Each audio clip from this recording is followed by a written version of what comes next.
Okay, so on the season now, we have 87 minutes of Scottie playing with 4 bench players. Mhm. They have a minus 28 net rating. Okay. That is like unfathomably bad for any series of lineups that get to play 87 minutes together. Usually if you're that bad, you move away from it. Now, the pieces have mixed in and out. It's been, a little bit of okay, well maybe it's Jaden, maybe it's Otto, maybe it's Boucher and Achua. Malachi Flynn is or isn't in those lineups. Oh, There have been brother. different iterations, but nothing has really worked.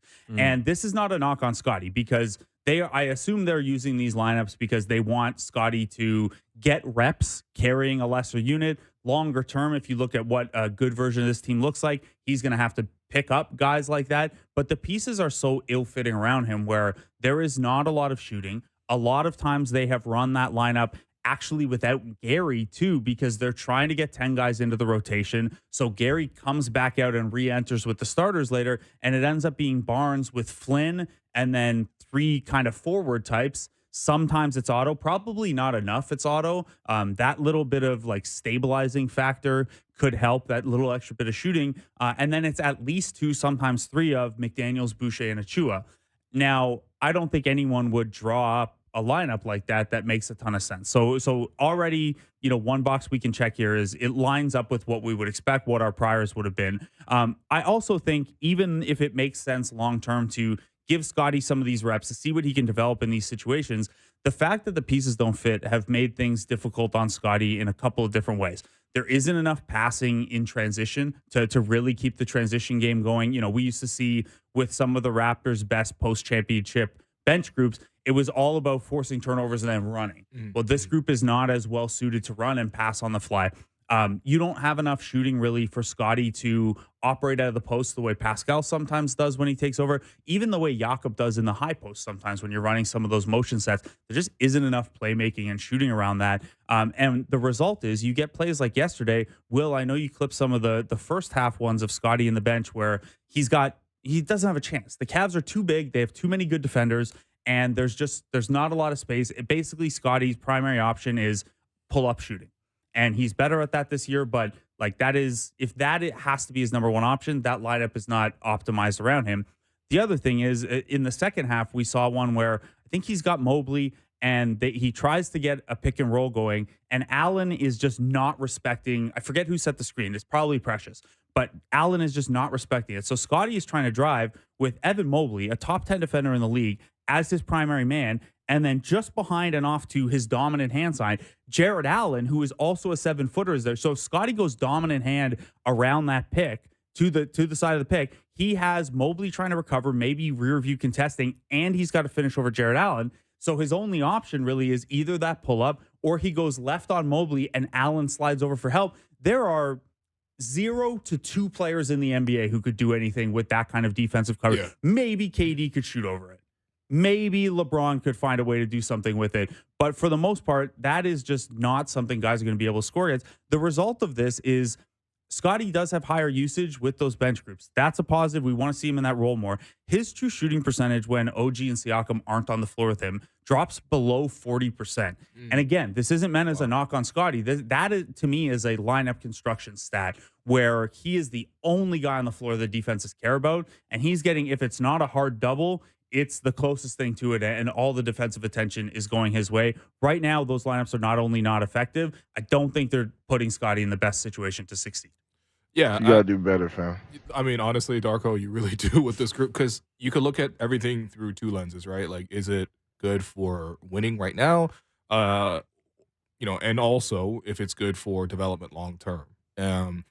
This is like what they're doing with these lineups around Scottie. It's kind of like it's that meme tweet that goes around. I just asked my landlord to raise my rent. Yeah. That's how much I enjoy the grind or whatever. Like How much I believe in my grind. yeah, like the grind it's a little bit too much in this case because again, you watch some of those minutes and I sequenced together I think 9 straight possessions to begin the fourth quarter or it's the second quarter before Darko mercifully put some other starters back into the game, but they just weren't able to generate advantages. Like it's like Malachi running a pick and roll with Precious. That's not going to go anywhere. It's Scottie trying to isolate against Isaac Okoro, who did a really good job guarding him yesterday, created no advantages. Scottie taking a pull-up 3, which he was able to beat the buzzer and knock down a 3 over Niang, and that looked good. Next trip down, he takes a quick pull-up 3 and it clanks out. Like, it's stuff like that where it's like you go through an entire probably 6-minute stretch and you don't get one single quality look in that whole time. There's one play where Scottie's bringing the ball up and he points to Chris Boucher and he tells him, "Hey, duck in because you got Darius Garland on you." And he puts the ball into the post to Chris Boucher. Now, honestly, this is one of the funnier running subplots for me all season is watching, like, okay, so Chris Boucher would run in and he'll try to duck in and get a post mismatch against Smalls. Something that, OG does, something that Scottie does, something that Pascal does a ton on this team. But nobody ever gives Chris the ball in that scenario, no matter who's guarding him. Even if it's Darius Garland, who's like a 6'2" guard against 6'11" Chris Boucher, he never gets the ball. Except in this instance, Scottie's like, okay, I'm going to give you the ball. Not only that, I want you to be in that spot so that you can receive this ball. The ball goes to Chris. Scottie tries to cut off ball, maybe get something open. And Chris decides, yeah, it's my time to go, man. It's time for me to do a Pascal spin move and then spin to the baseline and throw up a lefty jump hook. And of course, that didn't go in. So, yeah, I mean, I don't see how this helps Scottie's development long term. I don't see that this helps any of this development of the players in that unit long term, whether that's Malachi or Precious. And I don't see how this is at all conducive to competing. So what you need to do is shuffle the lineups here. And I think that when you're looking at the Raptors, there's a couple of different ways to create offense. I think for me, I want to see the first subs be Jakob and Dennis. And then they come in to start the second quarter, start the fourth quarter. And you can run that central pick and roll action between those two as sort of your, connecting kind of like ethos on offense for a second unit. What would mean is that you would leave probably Scottie, Pascal, OG on the floor longer in the first and in the third quarters. I'm totally cool with that. Those three guys play really well together.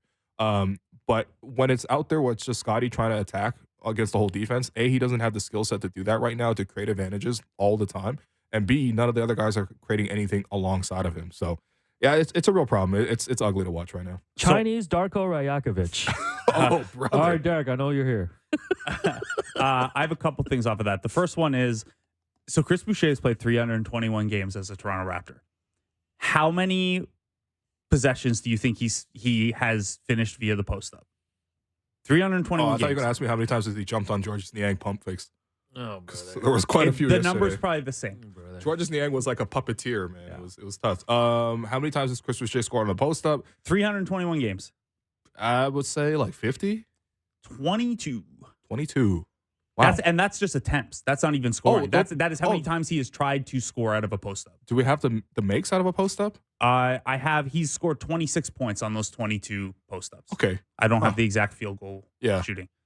Wow. That's I mean, look, that's just not his skill. That's not his like specific role. But I think everyone kind of looks a little bit confused because I think what that group is begging out for is for somebody to like take over, really create most of the action in the offense, and then eventually when that doesn't, when that action needs to be stopped, that's where someone else is open. Because the rest of those guys are basically just like feeders. They're not creators. And you mentioned Niang, and the broadcast was openly joking. Alvin was calling him his guy. They were kind of having fun with how poor a defender is. He might be the worst defensive player who is in an NBA rotation right now. And in those bench units, they weren't able to take advantage of it. Yeah. You can't, you can stash him on Precious. You can stash him on Chris. You can stack him on Otto. If Scottie got Niang in space or in the post, that's going to work. But when he is the worst defender on the floor and you have 4 spots you can hide him, you can't really do anything with that. I mean, that's where I would challenge for Scottie to just be like, okay, forget whatever plays I'm going to run.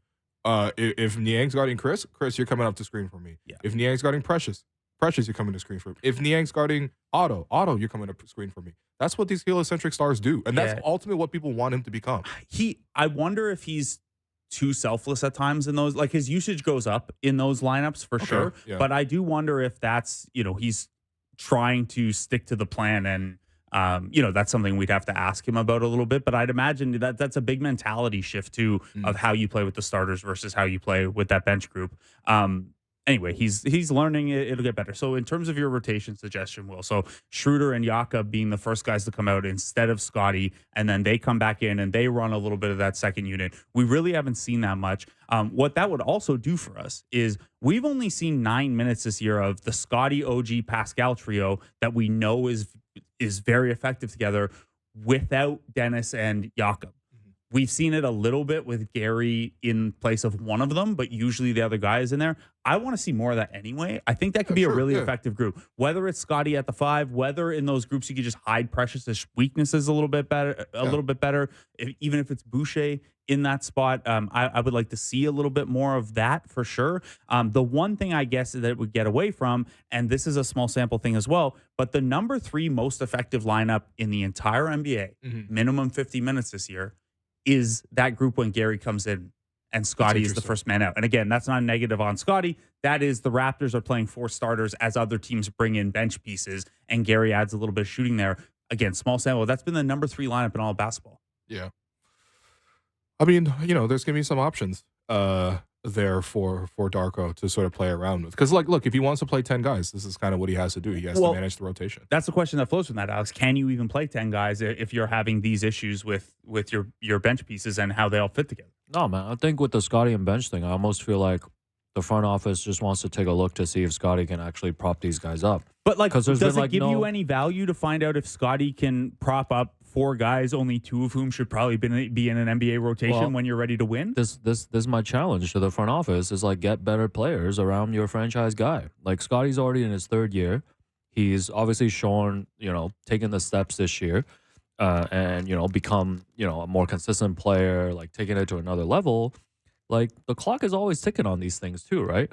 It's not like you have an infinite amount of time. It's extension talk time this summer. Yeah, I don't think they've done anything. And maybe Scottie didn't earn it last year in terms of we're going to think about the whole structure of the team around you.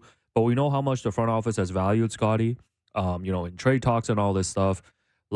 Have they done anything in these 3 years to really put a team that really accentuates his skill set? Because I don't think they've done that. I mean, drafting Grady would be the piece that they're trying to do with that long term. They're 2 shooters away from being 2 shooters away, man. Yeah. This is what they are. They don't have. I look at these. I pulled up all these other box scores from last night just to look at other bench units. You look at Boston. I know what I'm getting from a shooter like Sam Hauser coming off the bench. Emmanuel quickly on the Knicks. Is Gary supposed to be that for us? Because we're not getting that every night.